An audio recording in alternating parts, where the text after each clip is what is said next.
Et ensuite, nous avons parlé de la situation d'insécurité qui sévit dans les territoires de Kanyama. Il y a des démobilisés qui insécurisent la paisible population. Nous avons abordé cette question et le Premier ministre nous a prêté l'oreille attentive et a promis d'apporter des solutions appropriées à chacun des problèmes. Malgré la présence du Covid-19 qui impose un fonctionnement inhabituel, la République n'attend pas. Le Premier ministre reste attentif aux préoccupations du Congo profond. Mesdames et messieurs, nous avons sur ces plateaux M. Kasongo Mwima Yamba Yamba. Il est porte-parole du président de la République. Tout naturellement, il a une communication importante à nous adresser.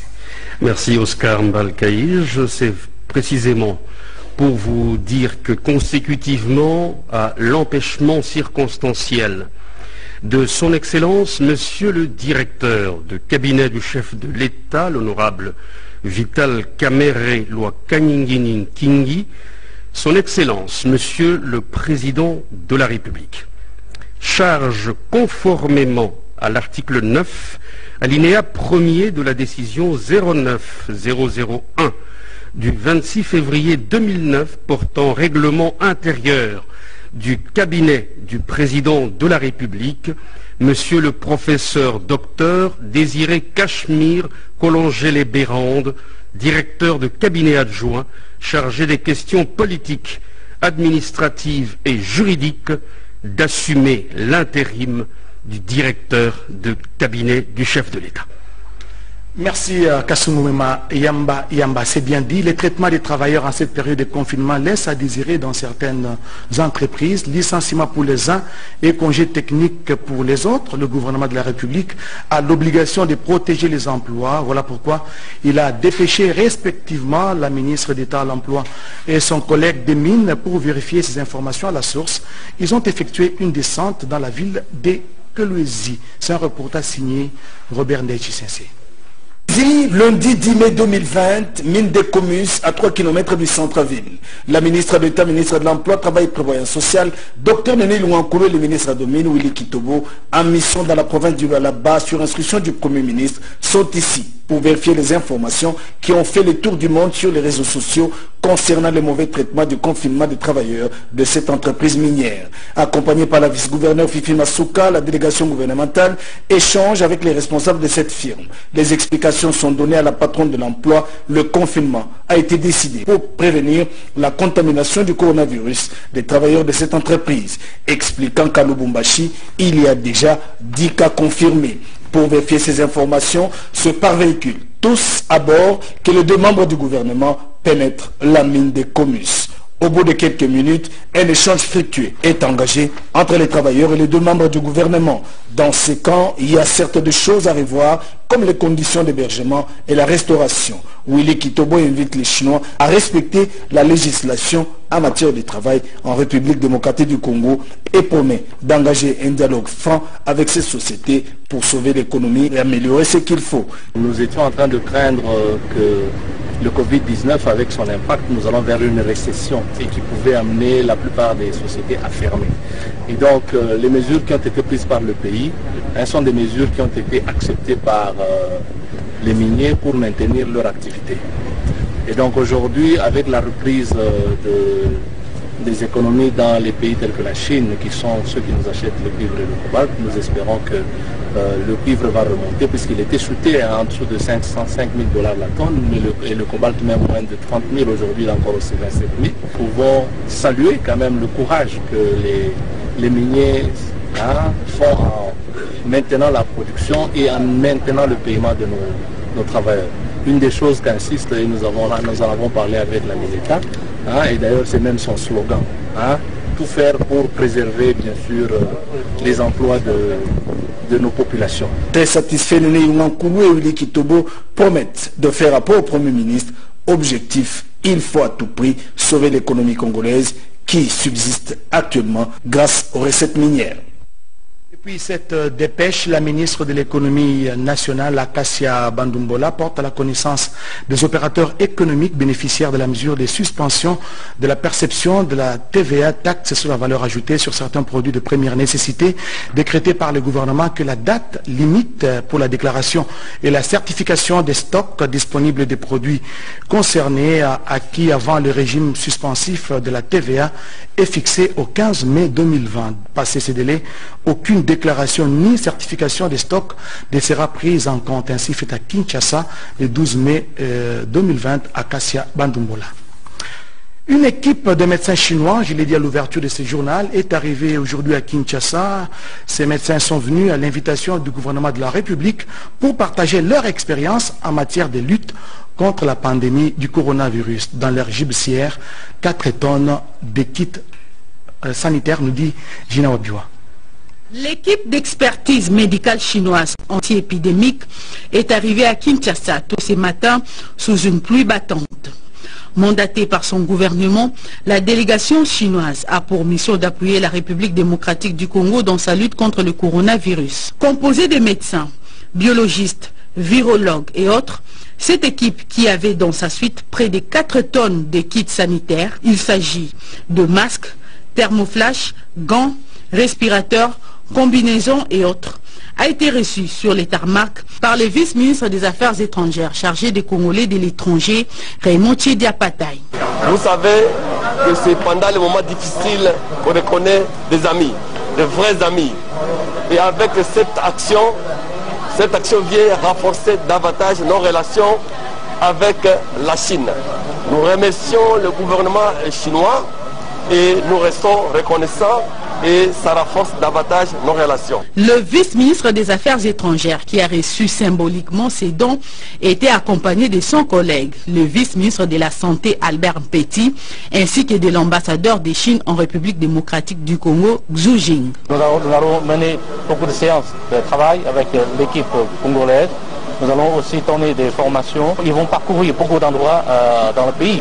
Et c'est pendant plus ou moins 2 semaines que cette délégation d'experts chinois va séjourner en République démocratique du Congo.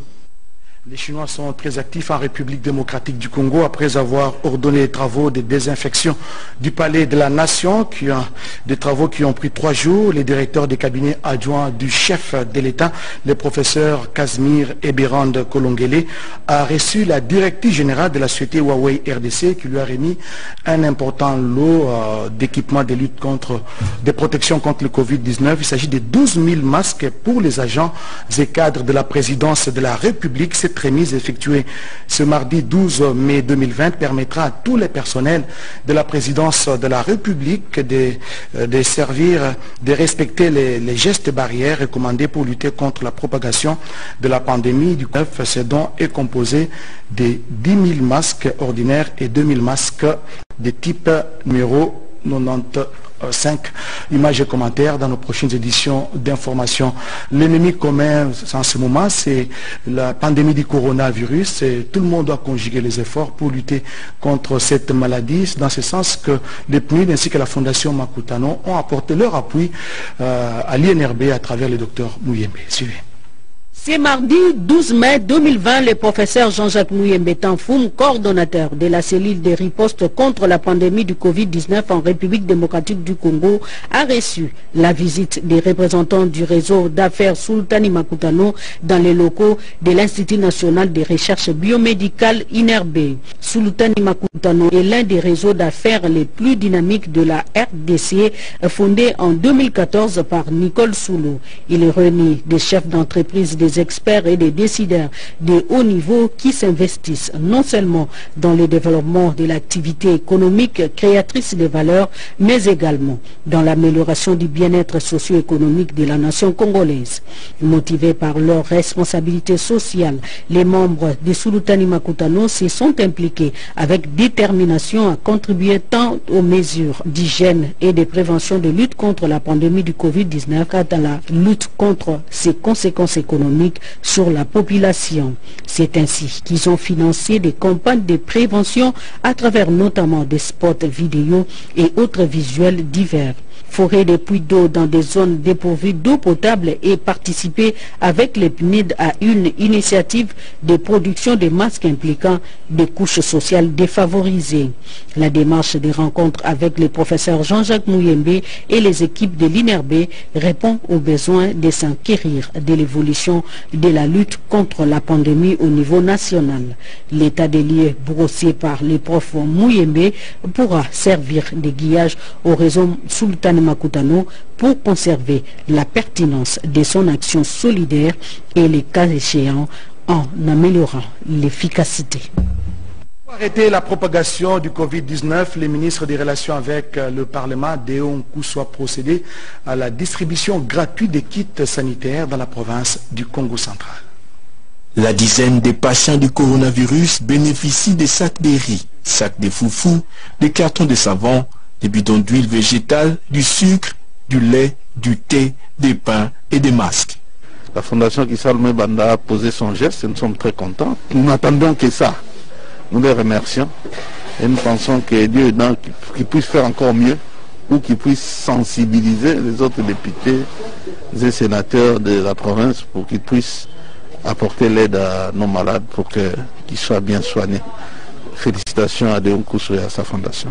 Vendredi 8 mai, ces malades avaient sollicité le soutien des personnes de bonne foi pour suppléer à l'appui du comité provincial de la riposte au Covid-19. Cependant, Déon Koussou n'a pas pensé qu'à eux. Il désire que les habitants de Matadi se protègent contre le Covid-19. Il continue la distribution des masques, 4000 en tout. Ils sont fabriqués par les personnes vivant avec handicap d'Enzo Ansalansani. Et ils sont occupés à confectionner le masque que nous appelons les cache-nez pour lutter contre la pandémie coronavirus. Les mamans handicapées sont très reconnaissants envers l'honorable Nkoussou. Ces masques sont distribués gratuitement, notamment au marché de Kinkanda, aux élèves sourds-muets du complexe scolaire Espérance, ainsi qu'à la population habitant la rive droite du fleuve Congo, à Chimpi entre autres. Des solidarités et même des charités pendant cette période de la pandémie du coronavirus, le vice-ministre des hydrocarbures Moussa, lui-même croyant musulman, a fait de dons à la communauté musulmane et c'est avant de poser les mêmes gestes à l'hôpital général de référence de Kinshasa. Explication, Cédric Kenina. Une période de Ramadan hors du commun qui appelle à la générosité. C'est ainsi que le vice-ministre des hydrocarbures, l'imam Moussa Mondo, s'est rendu dans plusieurs centres islamiques dans les 4 districts de Kinshasa pour apporter assistance aux croyants avec des vivres et non-vivres, dont des masques, solutions hydroalcooliques, des gants, question de faire usage des gestes barrières contre le coronavirus. Une première action pendant cette période de crise sanitaire posée à l'endroit des musulmans a confié une musulmane très émue. À l'hôpital général de référence de Kinshasa, ex-Mama Yemo, l'imam Moussa Mondo a posé les mêmes gestes de générosité et de solidarité en apportant masques, bouteilles d'eau et vivres à près de 500 malades. Tous ces dons font donc écho à l'appel du chef de l'État, Félix-Antoine Tshisekedi, pour une solidarité nationale. En tout cas, c'est à retenir. Des cours à distance seront bientôt lancés sur les antennes de la radio-télévision nationale congolaise. Le ministre d'État de l'enseignement primaire, secondaire et technique a présidé une réunion avec une importante délégation de l'UNICEF et celle de la RTNC pour étudier tous les contours de la mise en œuvre de ce programme.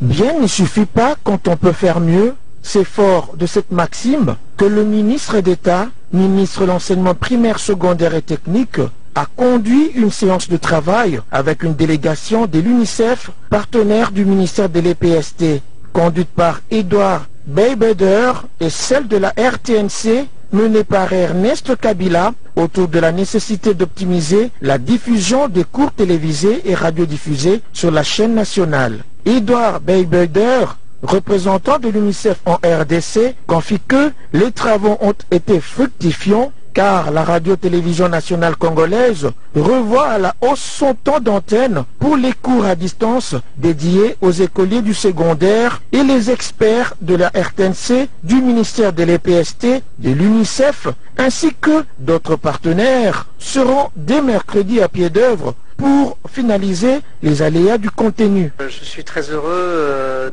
que suite à cette séance, nous avons décidé d'avoir jusqu'à 6 heures d'enseignement par jour qui seraient diffusés sur la RTNC. Ça va être aussi en complément du travail qui a été fait avec Okapi École pour pouvoir, avec la RTNC, se focaliser sur l'enseignement secondaire.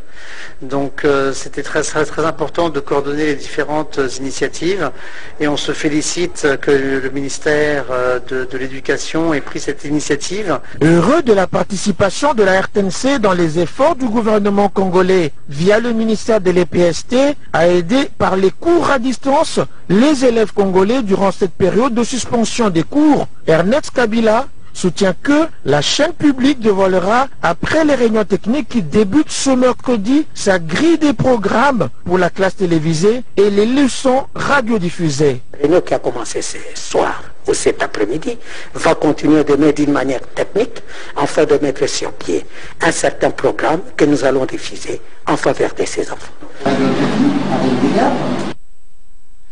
Les Sud Kivu figurent parmi les provinces les plus touchées par les catastrophes naturelles. Allusion faite ici aux récentes pluies diluviennes qui ont endeuillé plusieurs familles et fait des sans-abri. Et justement, le ministre de l'Environnement a mis sur pied un plan d'urgence de prévention de la dégradation des sols et restauration des écosystèmes forestiers et plus que nécessaire. Lopez Kakouba. C'est mardi 12 mai 2020, le ministre de l'Environnement et Développement durable, Maître Claude Nyamugabo Baziboué, s'est entretenu avec le partenaire pour trouver des solutions idoines suite aux dégâts causés par des pluies diluviennes au mois d'avril dernier dans les territoires des Fizi et Uvira dans la province montagneuse du Sud Kivu. Plusieurs recommandations sont formulées, parmi lesquelles la restauration, la protection et l'amélioration des terres du bassin versant de la chaîne de Mont Mitumba et ses services écologiques dans la ville d'Uvira par la mise en place des ouvrages de rétention et de régulation des eaux de ruissellement profonds, reboisement par des bambous et autres arbres à enracinement profond pour la protection des lits des rivières. Vous savez que ces pluies ont entraîné 46 décès à Uvira, 15 000 personnes sinistrées et 85 000 maisons parties. Après l'action en urgence qui est conjoncturelle, le ministère de l'Environnement va travailler sur les causes de ces pluies diluviennes. Nous avons donc en urgence mis sur pied un projet qui va concerner le territoire d'Uvira et le territoire des Fizi. Et ce projet va consister au reboisement à grande échelle de toutes les collines qui surplombent le lac Tanganyika.